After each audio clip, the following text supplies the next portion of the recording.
अस्सलामुअलैकुम, मेरा नाम डॉक्टर काशिफ मलिक है। आप नए एपिसोड के साथ आपके लिए हाजिर हूँ। आपका होस्ट भी हूँ, आपका दोस्त भी हूँ, माय हेल्थ माय लाइफ के साथ। ऑफ कोर्स मुर्शिद हॉस्पिटल कराची के, बल्कि मैं कहूँगा पाकिस्तान के बेस्ट हॉस्पिटल में से एक हो गया है, क्योंकि सबसे बड़ी बात है मुर्शिद हॉस्पिटल में एक तो कोई भी पेशेंट आए इंशाल्लाह हम उसका इलाज करते हैं, अगर पैसे हों या ना हो। सेहत सहूलत कार्ड भी है, PWA भी है जो पेशेंट एसोसिएशन है, जो कि वेलफेयर एसोसिएशन है। इसके साथ साथ कोशिश ये होती है, क्योंकि मैं खुद भी इसका हिस्सा हूँ, मुझे खुद भी बहुत फ़ख्र होता है और बहुत अच्छा फील होता है, क्योंकि जब हम डॉक्टर बनते हैं, जब हम फार्मासिस्ट बनते हैं, तो हमारी सबसे बड़ा एम होता है दुखी इंसानियत की खिदमत करना। मुझे पता ही आपको डायलॉग बहुत पुराना लगता होगा, लेकिन एक्चुअली ये बात सही है। What higher aim can man attain than the conquest over human pain?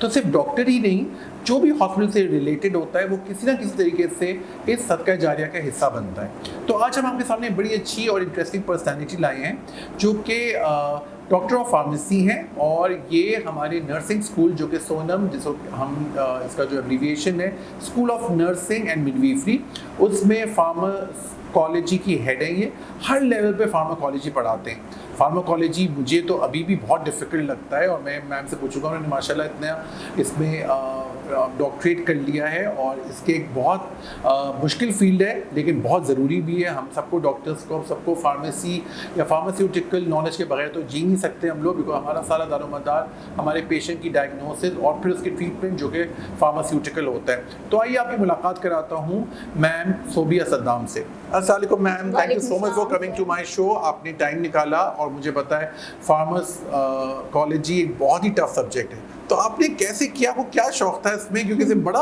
याद करना पड़ता है ना। हम लोगों ने एज डॉक्टर्स, हम MBBS में 3rd ईयर में करते हैं, 2nd ईयर में करते हैं, तो वही हमें याद रहता है, और वो भी याद रखते रहना पड़ता है।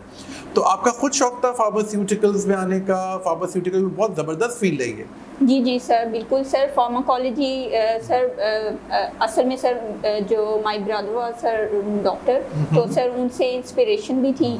तो सर वो बड़ा फार्माकोलॉजी मतलब मेडिसिन बताते थे, तो मेरा इंटरेस्ट डेवलप हुआ कि मुझे भी मेडिसिन का कुछ नॉलेज होना चाहिए। बहुत इंपॉर्टेंट हिस्सा ही है, आपको पता ही है ना, और इसके बगैर तो हम लोग जी नहीं सकते। तो चलिए, आप माशाल्लाह नर्सिंग में हैं और आप हर लेवल पे टीच कर रही हैं, वो भी फार्माकोलॉजी। तो आपको कैसा लगा हमारा school of nursing and midwifery मुर्शिद हॉस्पिटल का? सर बहुत अच्छा सर। यहाँ पे मैं सर इससे पहले भी जॉब करती थी मुल्तान में sir, as a pharmacist pharmaceutical company में। तो लेकिन सर ऐसा इन्वायरमेंट मैंने आज से पहले कभी नहीं देखा सर। बहुत comfortable for student, for teaching staff as well. मैंने देखा ये सब नर्सिंग में सब माशाल्लाह फैमिली की तरह, और बहुत ही अच्छी एक रिगार्ड्स के साथ, वेल विशर्स के साथ, एक तरह से आप रिश्तेदारों की तरह रहते हैं। तो दैट्स लवली। तो आप अपना अपना एक्सपीरियंस बताइए, आपको स्टूडेंट्स कैसे मिले?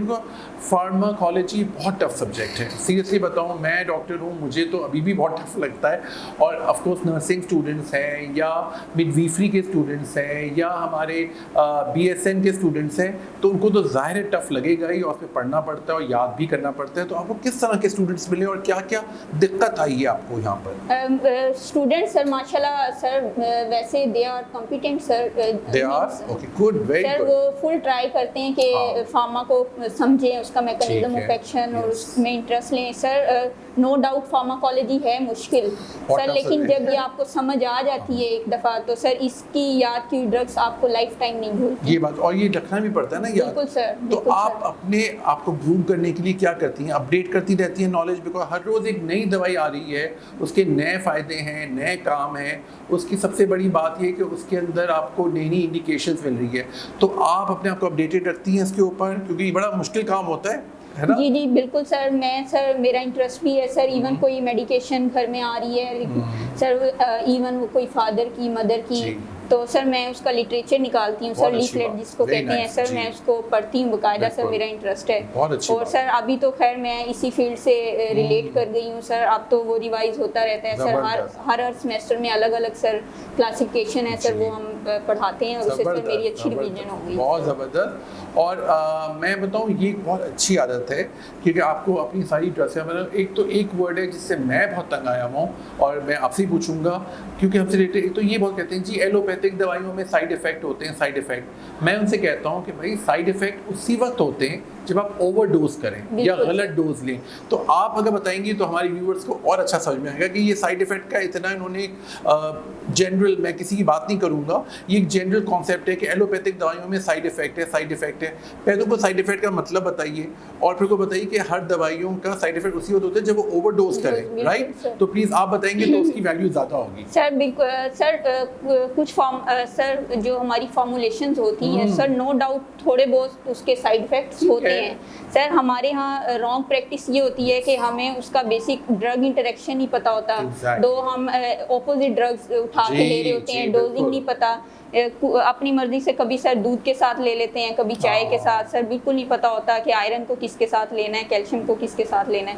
तो सर वो अपनी मर्जी से, फिर वो उसके कोई एडवर्स या साइड इफेक्ट नजर आते हैं तो वो फिर हम सारा फॉर्मुलेशन पे डाल देते बिल्कुल सही कह हैं। रहे हैं। बेसिकली सर इसमें ज़्यादा पेशेंट की खुद की गलती होती है कि वो बेशक। प्रॉपर काउंसलिंग नहीं करवाते या पूछते नहीं है किसी कॉम्पिटेंट डॉक्टर से या फार्मासिस्ट से सही कह रहे कि हैं। वो आपको प्रॉपर डोजिंग के हवाले से गाइड करे। तो सर ये ज़्यादा रीज़न है मेरे बिल्कुल। ख्याल में। तो आपने फार्मेसी में भी काम किया है, तो भाई फार्मेसी वालों का मुझे तो बड़ा रहम आता है, क्योंकि तो मुझे तो अपनी राइटिंग खुद समझ नहीं आती। हम डॉक्टर्स की राइटिंग वाकई बहुत बुरी होती है, मैं मानता हूँ इस चैनल के ऊपर। तो आप लोग कैसे रीड करते हैं? बड़ा मुश्किल आता है, काफ़ी बिल्कुल प्रॉब्लम सर। होती है। क्योंकि देखिए आपको वो तो पता है, मुझे पता है डोज से आपसे अच्छा तो कोई नहीं जानता डोजेज क्या है, वो तो आप लोग बता देते हैं। लेकिन जो लिखा हुआ होता है तो वो आपको दिक्कत नहीं होती पढ़ने में, प्रॉब्लम नहीं आती?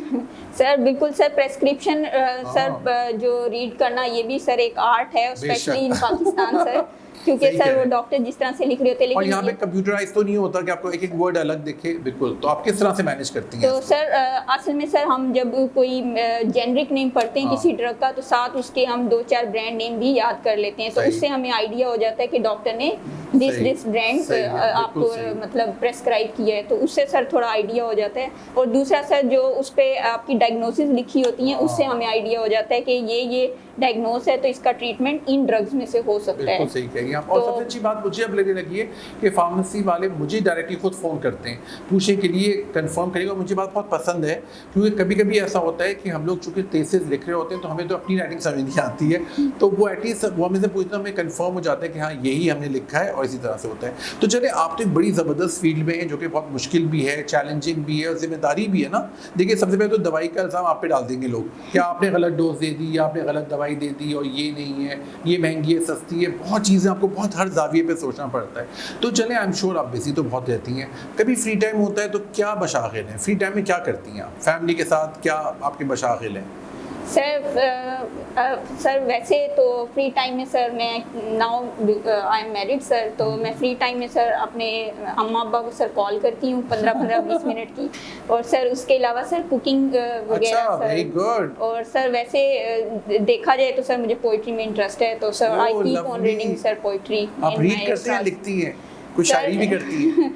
सर बस रीड की हद तक है, और बचपन से शौक है मुझे भाई बहुत रीडिंग का। ज़बरदस्त, तो बहुत सर आपकी ये- शायराना और बड़ा ही शाही शौक है आपके। तो लेट्स टॉक अबाउट पोइट्री। तो आपका पोइट कौन है फेवरेट, जो आपको लगता है कि वाकई क्या ज़बरदस्त पोइट है ये? सर अगर मॉडर्न पोइट्स में से देखें तो सर तहजीब हाफी, और सर अगर हमारे ज़ाहिर है जो हमारा असासा है मेन बेशक। सर, उनमें sir Allama Mohammad Iqbal sir, obviously sir तो वो कोई अच्छा सबके- शेर सुनाइए ना मोहम्मद इकबाल का। सर, क्योंकि तो शेर- हर शेर में एक पूरी एक समझे सबक है, एक पूरा एक समझे एक काफ़ी हद तक आपकी लाइफ का बिल्कुल। आई लव, मुझे खुद भी अल्लामा इकबाल बहुत बहुत ज़्यादा पसंद है। He is amazing, very very. अभी भी शायरी अगर सुने और अगर रियल लाइफ में इम्प्लीमेंट करें तो कितनी रियल है। तो आप कोई अच्छा सा शेर सुनाए, फिर मैं भी आपको शेर सुनाऊंगा उनका जो मुझे पसंद है। सर शेर आप सुनाए सर, आप अच्छा, मेरे मैं से सुन- फार्मा सुने सर। अच्छा चलिए, मैं शेर तो मुझे अल्लामा इकबाल का बेइंतहा पसंद है, जो मैं अपनों पे भी रेकमेंड करता हूँ, अपनों पे भी करता हूँ। ये एक सिजदा जैसे तू गिरा समझता है, 1000 सिजदों से देता है आदमी को नजात।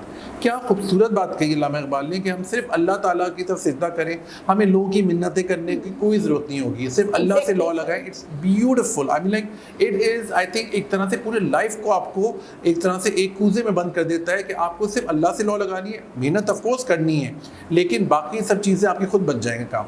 तो कुकिंग के बारे में बताते हैं, आप क्या अच्छा बनाती हैं बिरयानी के अलावा? क्योंकि बिरयानी मुझे लगता है हर कोई बनाता है अच्छा, और अब तो तरह तरह की बिरयानी होगी। कराची में रह के तो बिरयानी आपने देखी होगी, कराची बिरयानी प्लेस। बिल्कुल तो सर, बिरयानी के अलावा आप क्या अच्छा बनाती हैं? सर बिरयानी के अलावा सर मैं कोरमा बड़ा अच्छा बनाती हूँ Very sir, good. Mutton beef sir, जो बेसिक आपका खाना है ना उस पे सर मुझे ग्रिप है सर। तो आप मसाले यूज करती हैं, अपने खुद बनाती हैं सर मसाले? मैं sir I never use synthetic sir. Very good, very good. Keep using natural sir spices. और आपका ताल्लुक मुल्तान से, तो मुल्तान में तो बड़ी ज़बरदस्त चीज़ें बनती हैं, तो कोई ऐसी मुल्तानी डिश आप बताइए हमें जो हमने कराची वालों ने नहीं सुनी, क्योंकि मुल्तान के तो of course Multani halwa we all know it's amazing, लेकिन उसके अलावा कोई और डिश है मुल्तान की जो आपको लगता है कराची में बहुत कम लोगों को पता है? सर मैंने सर ओवरऑल सर देखा है कि जो खानों का टेस्ट है ना वो सर कंपैरेटिव चेंज है सर दोनों सर सिटीज का। तो सर मैं मिस भी करती हूँ सर मुल्तान में, और कुछ बहुत चीज़ें सर जो यहाँ पे नहीं है सर, जैसे बिरयानी है ना सर, तो सर मैं मुल्तान जाती हूँ तो मैं उधर इवन कहती हूँ अपने बहन भाइयों को कि आप लोग बिरयानी कराची की खाएं। तो सर इस अच्छा, मैं आपको बताऊं, मैंने जो मुशाहिदा किया है वो ये कि पूरे पाकिस्तान से सारे जो बेस्ट शेफ्स हैं वो कराची आ गए। अब वो हर कोई अपनी स्पेशलिटी भी ले आया, तो आई थिंक अभी भी पाकिस्तान में जितना वैरायटी खाने की कराची में, और मुझे ऐसा लगता है कि आपको बहुत सस्ते प्राइस में भी मिल जाता है, ढूंढने के ऊपर आपके करता है। तो चलिए ठीक है, अब हम आपसे एक फाइनल एक मैसेज लेंगे हमारे व्यूअर्स के लिए, क्योंकि आप एक बड़ा टफ सब्जेक्ट पढ़ा रही हैं जो कि मेडिकल के हर लेवल पे बहुत ज़रूरी है, दैट इज़ फार्माकोलॉजी। तो आपका क्या मैसेज है हमारे स्टूडेंट्स के लिए ख़ास तौर पे कि वो क्या करें, क्योंकि बच्चे बहुत परेशान होते हैं, मैं खुद बहुत परेशान होता हूँ कि याद करना है, रटना है या न्यूमोनिक्स बना के याद करें, बिकॉज वो आपको याद तो रखना है, और ये आप बिल्कुल सही कह रही हैं, ज़िंदगी भर याद करना है और हर रोज़ अपडेट करना है। अच्छा, अब ये आ गया है, पहले ही आता था कि अपना जॉन्डिस में कोई भी दवाई मत दो, अब आ गया जॉन्डिस में ये दवाइयाँ दी जा सकती हैं। तो चीज़ें चेंज हो रही हैं, बेहतर हो रही हैं। तो आप हमारा क्या मैसेज देंगी हमारे स्टूडेंट्स के लिए? सर स्टूडेंट्स को मेरा यही मैसेज है कि फार्माकोलॉजी रिक्वायर्ड टाइम। सबसे पहले तो आप इसको टाइम दें मैक्सिमम, जितना मैं कहूँगी आपकी डेली लाइफ में भी ये सब्जेक्ट बहुत इंपॉर्टेंट है, क्योंकि आम जो लोग हैं इर्द गिर्द के, द पीपल अराउंड यू, वो तो सिर्फ उनका कंसर्न सिर्फ मेडिकेशन से होता है। आपके कोई रिलेटिव में से पूछ लेता है कि फलां अगर ये है हमें इशू तो इसकी मेडिकेशन क्या होगी। तो मैं बच्चों को हर वक्त यही समझाती हूँ कि आप अपना जो एम्फसाइज है वो फार्मा पे ज़्यादा रखें, और इसको डेली रूटीन में, जिस तरह आपके हाथ कोई लिटरेचर लगता है, कोई भी मेडिकेशन है, या कोई जिस तरह यूट्यूब पे आप कोई वीडियोस वगैरह देखें कि ये डिजीज़ है तो इसका ये ट्रीटमेंट है, और इसमें क्लिनिकली आप जितना देखेंगे आपको मेडिकेशन उतनी ही याद होगी। और इसमें सबसे ज़रूरी है वक्त दें फार्मा को, जितना आप ज़्यादा उसको रिवाइज करेंगे उतने ही आपकी मेमोराइज होंगी वो ड्रग्स। बिल्कुल सही कह रही। मुझे याद है जब मैं मेडिकल स्टूडेंट था तो मैं इसके बकायदा चार्ट्स बना के अपने कमरे में लगा दिया करते थे, है ना, ताकि वो जब आप बैठे या कुछ करें, आप अगर बाल बना रहे हैं या आप कोई कपड़े चेंज करें तो वो देखते रहे, और ये मेरा काफी काम करता है। और सर ये इस तरह याद की हुई याद रहती है, इससे कम वाली नहीं रहती, वो भूल जाती है सर। फार्माकोलॉजी बहुत ही ज़बरदस्त, इंटरेस्टिंग और बहुत ही मेन सब्जेक्ट है मेडिकल की हर फील्ड के लिए। बहुत बहुत शुक्रिया मैम आपके आने का, आपने टाइम निकाला और हमारे शो को। सेम हियर, और it's Indeed my pleasure also कि आपने हमें टाइम दिया और बहुत अच्छी बातें बताई। तो इसके साथ ही हम आज का एपिसोड कंप्लीट करते हैं, और इंशाल्लाह आपके साथ अगले एपिसोड में किसी और ज़बरदस्त पर्सनैलिटी, किसी और स्पेशलिटी के बंदे से। लेकिन ये ख्याल रहे, जो भी पर्सनैलिटीज़ हैं, जो भी कंसल्टेंट हैं, स्टूडेंट्स हैं, या हमारे नर्सिंग के लोग हैं, फार्मेसी से हैं, फिजियोथेरेपी से, इंटेलिजेंस, सब एक इनका जो मेन एम है वो है पेशेंट की बका, पेशेंट की खुशनुदी। हम पेशेंट के लिए काम करते हैं और हम दुआ करते हैं कि अल्लाह ताला हमारे सबके हाथों में शिफा दे, ताकि पेशेंट दुआ दे के जाए, खुश होके जाए, और ऑफ कोर्स ये मुर्शिद हॉस्पिटल में ही मुमकिन है। Thank you very much for watching the show. Signing out, doctor Kashif Ahmed Malik.